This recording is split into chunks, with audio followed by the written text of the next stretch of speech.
بسم اللہ الرحمن الرحیم۔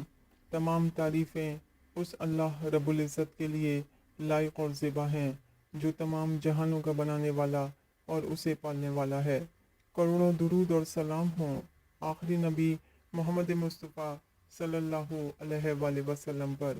السلام علیکم ورحمۃ اللہ وبرکاتہ۔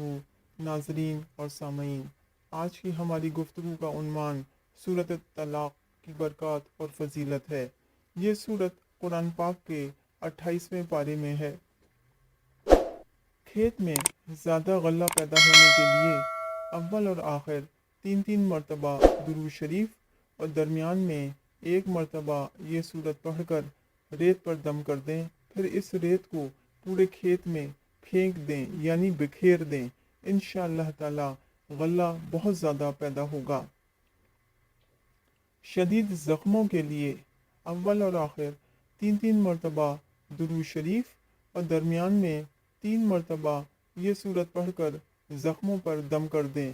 انشاءاللہ تعالی تمام زخم ٹھیک ہو جائیں گے۔ عمل کی مدت 3 دن ہے۔ غمگین شخص کا اس مبارک سورت کو روزانہ 1 دفعہ تلاوت کرنا ہر غم کو اس کے دل سے دور کر دیتا ہے۔ مال و دولت کے لیے اور ترقی روزگار کے لیے بروز جمعرات بعد نماز عشاء اول اور آخر 7 مرتبہ درود شریف اور درمیان میں 7 مرتبہ اس سورت کا پڑھنا بہت جلد مالدار بنا دے گا۔ آمین۔